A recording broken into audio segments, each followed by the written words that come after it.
Hey ho, hey, hey ho, hey ho, hey, hey. Ni hit ko chan keri tal ni hit ko chan chanering chil ni hit chan ko cha reheta ko ai di trinen di chan cha khoi hat taken chit kering hi and the quincy ko hech go ahead and just so rich as Sarah, Agnes, James, she teach Isaiah, and Martha, James, she and she teach what's Agnes and Birch Creek, James, she is got on Ethi. I say we came a long ways. I came a long ways. We all came long ways. We still got long ways to go for our children that's not born today and for our elders that's not here today. And then I introduced myself in a traditional way, naming my father, Isaiah and Martha James, and my mom's name was Sarah, and Reverend Albert E. Tritt. And my father's side is Agnes and Birch Creek James. So I got both of my grandma names, Sarah Agnes James. Proud to have my grandma's name. I'm from Arctic Village. Lived there. I live off the land. I grew up off the land. And my parents, they raised me up without no cash or pay, no 8 hours a day work. We were left on the land. That's how I grew up. I'm from Gwich'in Nation that's located up northeast Alaska. Arctic Village is about 115 miles northeast of Arctic Circle, interior. We don't have running water. We live in cabins. We used to be nomadic people, follow the caribou, and that's how we make it year to year for thousands of years. So our kids even today have to live in the two world. We tell them respect your elders. At the same time, we tell them go get your higher educations. Gwich'in people, there's 15 villages. Expand from northeast Alaska interior over to Yukon Territory, Canada, and Mackenzie Delta area of Northwest Territory, Canada. There's 15 villages, there's 8,000 Gwich'in that live there. There is US-Canada border, but to Gwich'in we don't see border. To Caribou we don't see, they don't see border. To us, the caribou is like the buffalo is to the Plains Indians in the United States. It's our food on our table. 75% of our food on our table is the wild meat, mainly caribou, moose, birds and ducks, and fish, and small animals.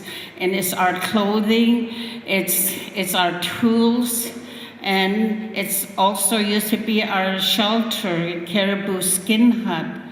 And that's how we are. And we all speak the same language and we're same relation. And back in 1988, the elders got back together very alarming because the oil company said they're gonna drill for oil up in the coastal plain of the Arctic National Wildlife Refuge. The corporation referred to it as a ANWR. We call it the coastal plain of the Arctic National Wildlife Refuge. We call it Gwich'in. That means sacred place where the life began. Not only for the Gwich'in and not only for the caribou, but for many life forms. It's a birthplace for many birds and ducks that fly from all over the world. Maybe 150 different species of birds fly there and nest there. And there's, from the Arctic Ocean, there's fish spawn, a place for polar bear to den, and this is only one place that have polar bears and brown bears and a black bear. All three species still exist, and that's threatened by oil company. It is indigenous rights. It is a tribal rights. It's a national environmental rights in the United States, and it's a human rights to us. This climate change is human rights violation. We have to do something about the climate change. Human rights, women's rights, because women give birth. That's the most powerful thing. During our time and the month is the most powerful thing that we have as a woman. And that goes for all life, all living things. When I had my baby boy, I wanted a place where it's quiet, where it's clean, and it's private. And that's where I want it. And that goes for all living things.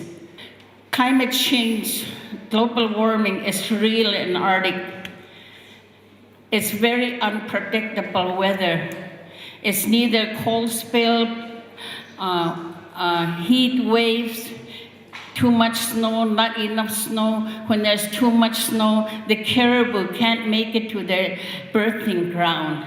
That's the only safe and healthy place to have their calf, and they can't make it. A lot of the cow debort their calf because of the hard times. Sometimes less snow in the winter time, and they can't get to water. Everything is frozen.